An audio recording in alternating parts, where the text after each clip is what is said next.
இப்போ நம்ம ஒரு நடிகையோட ஜாதகத்தை தான் பார்க்க போகிறோம். அவங்க நடிகைன்னு சொன்னால் அவங்க ரொம்ப பிரபலமான நடிகை 90களில். அவங்களுடைய அம்மாவும் ஒரு நடிகை தான். இப்போ அவங்களுடைய பொண்ணும் பார்த்திங்கன்னா வளர்ந்து நடிகை ஆகிட்டாங்க. குடும்பமே நடிகர் குடும்பம் அப்படின்னு சொல்லலாம். நடிப்பு திறனை வெளிப்பாட்டி சம்பாதிக்கக்கூடிய குடும்பம். அந்த நடிகை யாருன்னா மீனா தான். அவங்களுடைய ஜாதகத்தில் என்ன மாதிரியான அமைவுகள் இருக்குது அப்படின்னு சொல்லி நம்ம பார்க்க போகிறோம். ஜாதகத்தில் விருச்சிக லக்னம் காட்டப்பட்டிருக்கு. லக்னாதிபதி 11ஆம் இடத்துல லாபஸ்தானத்தில் புதன் மற்றும் சுக்கரனோடு இணைஞ்சு அமர்ந்திருக்காரு. புதன் அந்த இடத்துல ஆட்சி பெறுறாரு, சுக்கரன் ஆனால் நீச்சம் பெறுறாரு. அதனால் இங்கே கிட்டத்தட்ட உங்கள் நீச்சபங்க ராஜயோகம் உருவாகிற நிலைமை அதுக்கு நிகரான பலனை காட்டுதுன்னு சொல்லி அந்த இடத்துல தான் அந்த லக்னாதிபதி அமர்ந்திருக்கார். அது ஒரு சிறப்பான அமைவுன்னு சொல்லலாம். அடுத்ததாக பார்த்திங்கன்னா லக்னத்துக்கு 6ஆம் வீட்டில் கேது அமர்ந்திருக்காரு.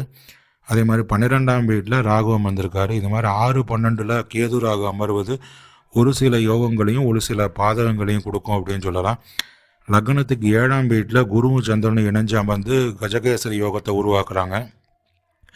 மிகச்சிறந்த வாழ்க்கை அமைப்பை கொடுக்கும், நல்ல உயர்ந்த வாழ்க்கை நிலையை கொடுக்கும், புகழை கொடுக்கும், அதே மாதிரி நல்ல செல்வ செழிப்பை கொடுக்கும். இதெல்லாம் இந்த இந்த கஜகேசரி யோகத்தின் வாயிலாக அவங்களுக்கு கிடைக்கும்னு சொல்லலாம்.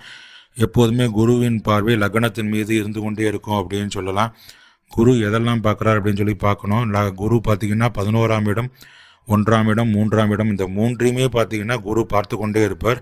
5ஆம் பார்வை, 7ஆம் பார்வை, 9ஆம் பார்வை வழியாக. ஆனால் இவங்களுடைய வாழ்க்கையில் எப்போதுமே லக்னத்தை குரு பார்ப்பதனால மன ரீதியான துன்பங்கள், உடல் ரீதியான துன்பங்கள் வந்தாலும் அவை எல்லாத்தையும் குரு சரி செஞ்சு கொடுத்துருவார் அப்படின்னு சொல்லலாம். அப்போ கஜகேசரி இருக்கிறதே மிகப்பெரிய யோக பலம் சொல்லலாம். அதே மாதிரி லக்னத்துக்கு 9ஆம் வீட்டில் சனி அமர்ந்திருக்காரு, பாக்கியஸ்தானத்தில் சனி அமர்ந்திருக்காரு. பூர்வ புண்ணியஸ்தானத்துக்குரிய குரு தான் 7ஆம் இடத்துல அமர்ந்திருக்காரு. அது ஒரு சிறப்பான அமைவு தான் சொல்லணும். அதே மாதிரி 9ஆம் இடம் பாக்கியஸ்தானத்தில் சனீஸ்வரன் இருக்கிறது விருச்சிக லக்னத்துக்கு அவ்வளவா சனீஸ்வரனுடைய செயல்பாடுகள் ஒரு சாதகமாக அமையும்னு சொல்ல முடியாது. இருந்தாலும் அது ஒரு ஒரு சில சில சில சங்கடங்களை உருவாக்கலாம் அப்படின்னு சொல்லலாம். ஆனால் மற்றபடி மற்ற யோக பலங்கள் அதை சரி செஞ்சிடும் அப்படின்னு சொல்லலாம்.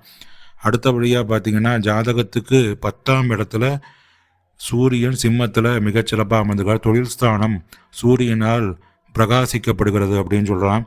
ஒரு சிம்மத்தில் சூரியன் இருக்கிறது மிகச்சிறந்த உயர்வு நிலையை கொடுக்கும். அதுவும் விருச்சிக லக்னத்துக்கு சூரியன் நல்ல நிலையில் தான் இருப்பார். நல்ல நிலையில் இருந்தால் மிகச்சிறந்த யோக பலத்தை கொடுப்பார் அப்படின்னு சொல்லலாம். அதனால் இந்த ஜாதகம் தொழில் ஸ்தானத்தின் வாயிலாக மிகச்சிறந்த நிலையை ஏற்படுத்தும் அப்படின்னு சொல்லலாம். இவங்க லக்னாதிபதியை பார்த்தீங்கன்னா சுக்கரனோடையும் புதனோடையும் தான் இணைஞ்சு அமர்ந்திருக்காங்க. புத சுக்கர யோகத்தை காட்டுது. கலைத்தொழில் வழியாக மிகச்சிறந்த உயர்வையும் பண வரவையும் செல்வ செழிப்பையும் உயர்ந்த புகழையும் பெறும் அப்படின்னு சொல்லலாம். இப்போ அதே மாதிரி லக்னத்துக்கு மறைவு ஸ்தானத்தில் 12ஆம் இடம், அதாவது துலாத்தில் ராகு காட்டப்பட்டிருக்கு. தொழிலின் வாயிலாகவே சில மறைவு நிலை செயல்பாடுகள் ஏற்படும் அப்படின்னு சொல்லலாம். ஏன்னா தொழிலின் காரணமாகவே இந்த மறைவு நிலை செயல்பாடுகள் ஏற்படும். அதையெல்லாம் இயல்பாக தான் இருக்கும். ஏன்னா கலைத்துறை அப்படின்னு சொன்னாலே பல சிக்கல்கள் ஏற்படும். அந்த சிக்கல்கள் எல்லாம் தாண்டி தான் இவங்க வாழ்க்கையில் முன்னுக்கு வந்திருப்பாங்க. மிகச்சிறந்த நிலையை அடைஞ்சிருக்காங்க அப்படின்னு சொல்லலாம். அவங்களுடைய 10ஆம் இடத்துல தொழில் ஸ்தானத்தில் சூரியன் அமர்ந்திருப்பது இவங்களுக்கு ஒரு நல்ல நிலையை காட்ட, அதாவது எதிர்காலத்தில் அவங்க அரசியல் வருகை கூட அவங்களுக்கு ஒரு சிறப்பானதாக அமையும். ஏன்னா சூரியன், செவ்வாய், குரு போன்றவர்கள் மிகச்சிறந்த அமைவை பெற்றாலே அவங்க ஜாதகத்தை அவங்க பார்த்திங்கன்னா இந்த அரசியலில் வருவதற்கும் அதில் செயல்படுவதற்கும் நல்ல நிலையை காட்டும். இவங்களுக்கு அந்த குரு பார்த்திங்கன்னா ரிஷபத்தில் சந்திரனோடு சேர்ந்து அமர்ந்திருப்பாங்க. இந்த சந்திரன் பார்த்திங்கன்னா அந்த இடத்துல மிகச்சிறந்த நிலையை பெறார் அப்படின்னு சொல்லலாம், ஏன்னா ரிஷபத்தில். அதனால் இவங்களுக்கு வாழ்க்கை நிலை மிக சிறப்பான யோக பலத்தோடு அமையும். அப்போ இது அதே சமயத்தில் பார்த்தா சூரியனும் சிம்மத்தில் மிகச்சிறப்பாக அமைஞ்சிருக்காங்க. செவ்வாய், இவங்க லக்னாதிபதியே செவ்வாய் தான்.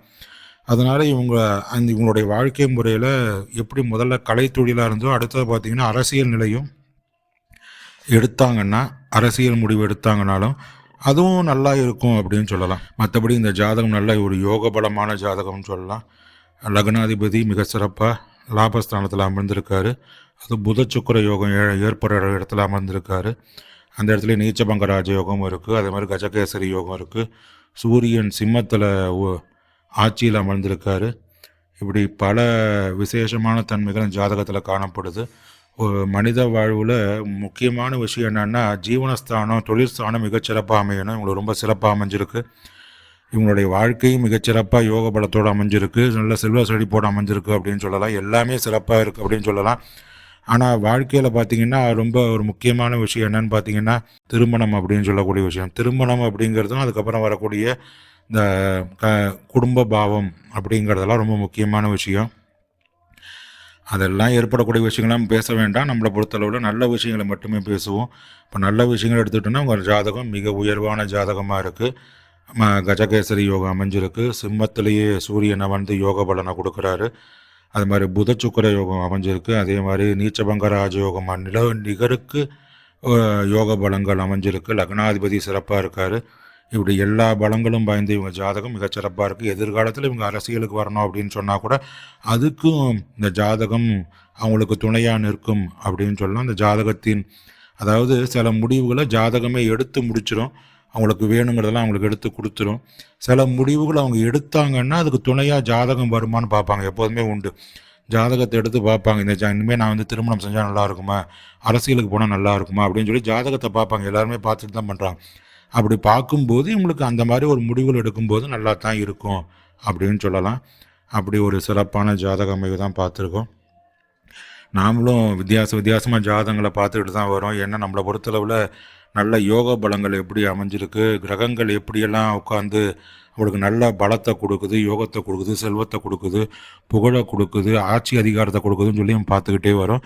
அப்படிப்பட்ட ஒரு ஜாதகத்தை நம்ம பார்த்துருக்கோம். இது போன்ற சிறப்பான பதிவுகளுக்கு அன்னை அபிராமி அஸ்ட்ராலஜி சேனலை சப்ஸ்கிரைப் பண்ணுங்கள். நன்றி, வணக்கம்.